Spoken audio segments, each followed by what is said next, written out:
अस्सलामुअलैकुम नाज़रीन, volume 157 part 1 explain in Urdu Hindi. जैसा कि हमने पिछले एपिसोड में देखा था कि इब्राहिम बे का बेटा मारा गया था, जबकि अलाउद्दीन गोंजा को लेकर भागते हुए उलझाई के हाथों फंस गया था। अब बात करते हैं आज के एपिसोड के बारे में। अहमद की लाश कबीले में आने के बाद उस्मान साहब और इब्राहिम बे आमने सामने होते हैं। सरदार याकूब आगे बढ़ते हुए कहता है, क्या तुमने ऐसा करने से पहले अंजाम का नहीं सोचा था उस्मान? उस्मान साहब काफी ज्यादा परेशान दिखाई देते हैं। फिर उस्मान साहब के इशारे पर गुंदोज साहब और सरदार याकूब के इशारे पर महमद आगे बढ़ जाते हैं। मलिका खातून भी अहमद की मैयत से उठकर खंजर निकाल लेती हैं। सरदार याकूब मजीद कहता है, अगर मेरी बेटी को कुछ हो गया तो मैं तुम्हारी नस्ल मिटा दूंगा उस्मान। इब्राहिम बे कहते हैं, इन्होंने पहले ही मेरे बेटे को मार डाला है याकूब साहब, खून का बदला खून से लिया जाएगा। इकाई कबीले को खून में नहला दूंगा। जवाबन उस्मान साहब कहते हैं, आप जल्दबाजी से काम लेते हुए कुछ भी कहते जा रहे हैं, लेकिन मैं कबीले में भाइयों का खून नहीं बहने दूंगा, वरना इसका अंजाम भयानक होगा। ये सुनते साथ ही सरदार इब्राहिम कहता है, हमें अब किसी भी अच्छे अंजाम की तवक्को भी नहीं है।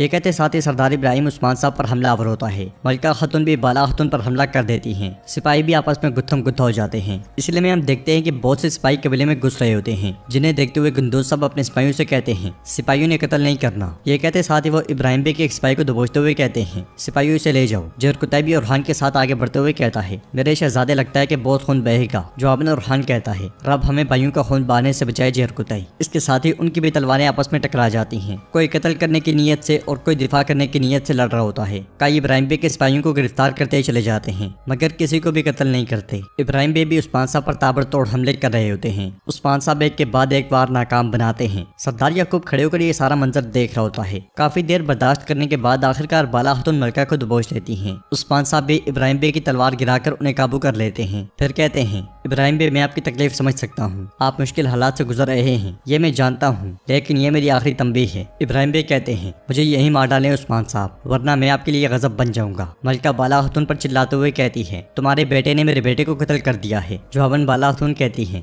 बहुतान से कातिल नहीं ढूंढा जाता, मेरा अलाउद्दीन ऐसा काम कभी नहीं कर सकता। मलिका कहती है, तुम लोगों ने उसे ऐसा करने पर मजबूर किया, तुम सब ने ये किया, तुम सब के सब कातिल हो। शादी की दावत भी हमारे लिए एक जाल है, मेरे बेटे के लिए तुमने जाल बिछा दिया बाला। उसे मुसलसल जोर आजमाई करता हुआ देखकर बाला खातून कहती हैं, अपना मुंह बंद रखो वरना मैं तोड़ दूंगी। जानती हूँ कि तुम बड़े गम में हो, अगर वो तुम्हारा बेटा था तो ये मेरा बेटा है। जंगल में उलझाई ने अलाउद्दीन और खातून को घेरा होता है और वो उनसे कहता है, कातलो, तुमने क्या सोचा था कि जो खून तुमने बहाया है उसकी कीमत अदा नहीं करोगे? तुमसे खून की बदबू आ रही है, तुम कह नहीं जा सकते। यह सुनकर अलाउद्दीन पूछता है, तुम कौन हो और क्या कह रहे हो? कौन सा खून? जवाब में उलझाई कहता है, मैं जो कह रहा हूँ वही सच है। तुमने क्या सोचा था अहमद को कत्ल करने के बाद तुम भाग जाओगे? ये सुनते साथ ही अलाउद्दीन, गोंजा और बाकी सब बहुत परेशान हो जाते हैं। अलाउद्दीन पूछता है, अहमद को क्या हुआ? जब हम कबीले से निकल रहे थे तो अहमद जिंदा था। फिर होलोफेरा कहती है, हमने किसी को तकलीफ नहीं दी, तुम झूठ बोल रहे हो। उलझाई कहता है, इतना बड़ा जुर्म करने के बाद अपनी गलती तस्लीम करो, तुम्हारे हाथों पर अब भी अहमद का खून है। जवाबन गोंजा कहती है, हमने किसी को कत्ल नहीं किया, हमारे रास्ते से हट जाओ। ये सुनकर उलझाई कहता है, नहीं, मैं यहाँ तुम सबकी जान ले लूंगा।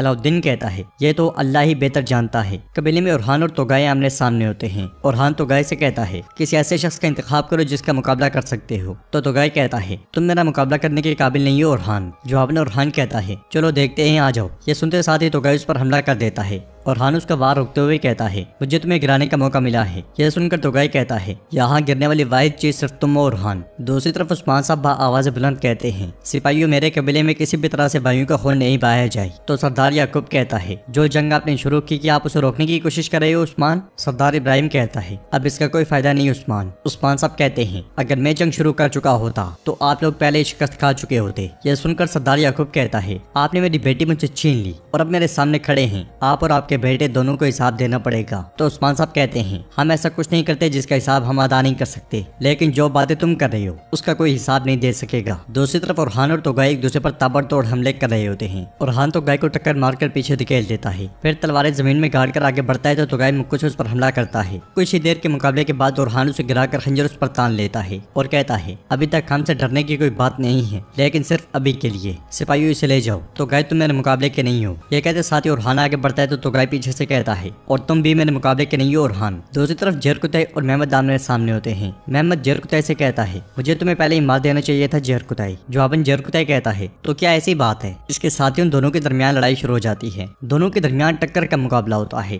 और आखिरकार दोनों एक दूसरे पर तलवारें तान लेते हैं। जरकुतई मेहमद से कहता है कोशिश भी ना करना मेहमद। इसके साथ ही जरकुतई के कहने पर सिपाही मेहमद को नेज़ुक की नोक पर रख लेते हैं। काफी देर की लड़ाई के बाद कबीले में सन्नाटा छा जाता है और इब्राहिम बे के तमाम सिपाहियों को कैदी बना लिया जाता है। उस्मान साहब इब्राहिम बे से कहते हैं आपके सिपाहियों को रोक दिया गया है, आप पुरसुकून रहें। आपके सामने दो रास्ते हैं, आप या तो पुरसुकून रहें और इंसाफ पर भरोसा रखें, या जल्दबाजी से काम लेने की वजह से आप यहीं मरेंगे। सरदार याकूब उस्मान साहब से पूछता है आप कौन सा रास्ता चुनेंगे? इतना खून बहाने के बाद अब बेइज्जती कर रहे हैं उस्मान साहब? इब्राहिम बे कहते हैं अब बहुत देर हो चुकी है। जवाबन उस्मान साहब कहते हैं हकीकत आश्कार होगी, इंसाफ मिलेगा तब तक आप बाज रहेंगे। ये कहते साथ ही उस्मान साहब तलवार पीछे कर लेते हैं, जबकि बाला खतून समेत बाकी सब भी अपने हथियार पीछे कर लेते हैं। उस्मान साहब मजीद कहते हैं मैं ये आपको आखिरी बार कह रहा हूँ। जंगल में उलझाए सिपाहियों से कहता है इन्हें घेर लो। यह सुनकर उसके सिपाही जैसे ही आगे बढ़ते हैं तो झाड़ियों में छुपा हुआ बुरहान उन पर तीर छोड़ देता है। बुरहान अकेले ही बहुत सी लाशें गिरा देता है। ये मंजर देखकर सब हैरान और परेशान हो जाते हैं और उलझाए सिपाहियों के साथ दरख्तों की ओट में छुप जाता है। मौका मिलते साथ ही अलाउद्दीन सिपाही बेसुंगुर और खवातीन के साथ मिलकर हमला करता है और फिर जंगल की जानिब भाग पड़ता है। उन्हें भागते हुए देखकर उलझाए कहता है तुम उस तरंदाज को तलाश करो, हम उनके पीछे जा रहे हैं। ये कहते साथ ही वो दो हिस्सों में तकसीम हो जाते हैं, जबकि बुरहान भी खुश होते हुए आगे बढ़ जाता है। भागते भागते अलाउद्दीन कहता है चलो बुरहान साहब हमारी हिफाजत करेंगे, घोड़े पीछे रह गए हैं, हमें कोई रास्ता तलाश करना होगा। उलझाए भी उनका ताकुब कर रहा होता है। बुरहान झाड़ियों से निकलकर भाग रहा होता है कि उलझाए के दो सिपाही उस तक पहुंच जाते हैं और कहते हैं तुम कौन हो? तुम्हारे पास बचने का कोई रास्ता नहीं है, अब हथियार डाल दो। ये सुनते साथ ही बुरहान साहब हथियार जमीन पर फेंक देता है, मगर सिपाही के पास आते साथ ही बुरहान उसकी तलवार खींचकर उन पर टूट पड़ता है और पल भर में उन दोनों को काट डालता है। फिर कहता है मैं सिर्फ अपने हुजूर से हुक्म लेता हूँ, तुम गिदड़ों के गोल से नहीं। काई कबीले में मलका खातून बहुत गमगीन अहमद की मैयत के पास बैठी होती हैं। जनाजा उठाने के लिए काई सिपाही आगे बढ़ते हैं तो वो उन्हें पीछे धकेल देती हैं और जनाजे का बोझ अपने कंधों पर उठाते हुए कहती हैं बेटे मैं तुम्हारे साथ हूँ। ये कहते साथ ही वो जनाजे को खींचना शुरू कर देती हैं और बाला खातून के पास से गुजरते हुए कहती हैं अभी नहीं, लेकिन तुम लोग इसका हिसाब दोगे। उन्हें इस तरह से देखकर बाला खातून भी रो देती हैं। फिर कहती हैं मलका खातून मैंने भी एक बच्चा खोया है, मैंने अपनी हलीमा को अपने हाथों से इन जमीनों में दफन किया। जवाब में मलका कहती है आप मजीद भी खोएंगी। ये कहते हुए वो जनाजा लेकर आगे बढ़ते ही चली जाती है। दूसरी तरफ जरकुतई यरगमाल सिपाहियों से कहता है एक गलती सिर्फ एक बार माफ की जा सकती है सिपाहियों, ये याद रखना, हम आपको तकलीफ नहीं देना चाहते, हमें ऐसा करने पर मजबूर ना करो। अगले मंजर में उस्मान साहब, गुंदूज साहब, सरदार इब्राहिम और याकूब बे आमने सामने होते हैं। जरकुतई भी खेमे के अंदर मौजूद होता है। सरदार कुंदूज कहते हैं हमने कोई सिपाही नहीं खोया अल्हम्दुलिल्लाह, जख्मी शिफाखाने में हैं, लेकिन ये हमला आपके लिए बिल्कुल भी मुनासिब नहीं था सरदारान। तो इब्राहिम बे कहते हैं हम हमेशा वही नहीं करते जो मुनासिब हो गुंदूज साहब, तुमने अपने बच्चे की शादी देखी है और मैं उसे दफन कर रहा हूँ। तो उस्मान साहब कहते हैं आपने अपने असलाफ की नामोज खाक में मिला दी, जिन्होंने इस सरजमीन को बड़ा बनाने के लिए खून बहाया। अगर आज हम वापस हमला करते तो भाइयों का खून बहाया जाता, लेकिन मैं ऐसा नहीं होने दूंगा। इब्राहिम भी कहते हैं आप कहते हैं कि आप इजाजत नहीं देंगे, लेकिन अगर ये साबित हो गया कि मेरे बेटे को मारने वाला आपका बेटा अलाउद्दीन ही है, तब क्या आप खून बहाने देंगे? क्या आपके बेटे अलाउद्दीन को सजा मिलेगी? जवाबन उस्मान साहब कहते हैं जिन्होंने अपनी बेटी फातिमा को भी सजा देने में कोई यार महसूस नहीं की, वो हमारे नबी करीम सल्लल्लाहु अलैहि वसल्लम हैं। आपका शक मेरी तौहीन है। सरदार याकूब आगे बढ़ते हुए कहता है हम देखेंगे उस्मान, हम देखेंगे। यह सुनकर उस्मान साहब कहते हैं अभी मैं जानता हूँ कि आप लोग तकलीफ में हो, लेकिन जब वक्त आएगा तो आप लोग भी हिसाब दोगे। इब्राहिम भी चिल्लाते हुए कहते हैं कौन सा हिसाब, कैसा हिसाब? तो उस्मान साहब कहते हैं मेरे खिलाफ जो इत्तेहाद किया गया और जो बाजार पर हमला किया गया उसकी कीमत आप सब अदा करेंगे। सरदार याकूब पूछता है आपके सबूत के साथ हम पर इल्जाम लगा रहे हैं? तो उस्मान साहब कहते हैं तो क्या आपके पास कोई सबूत है कि मेरे बेटे अलाउद्दीन ने कत्ल किया है? अगर आपके पास है तो दिखाएं। आइए इसको मजीद नहीं बढ़ाते। अगर ये मेरा बेटा अलाउद्दीन है जिसने आपके बेटे को मारा है, तो फिर मेरे बेटे का खून आप पर हिलाल होगा इब्राहिम बे और याकूब बे। अगर उसने आपकी बेटी को उसकी मर्जी के बगैर अगवा किया है, फिर अलाउद्दीन का खून आपके लिए भी हिलाल होगा। और नाज़रीन इसके साथ एपिसोड भी इख्तिताम पजीर होती है। अगर आपको वीडियो पसंद आए तो वीडियो को लाइक करें, चैनल को सब्सक्राइब करें और बेल आइकन पर लाजमी से क्लिक कर दें।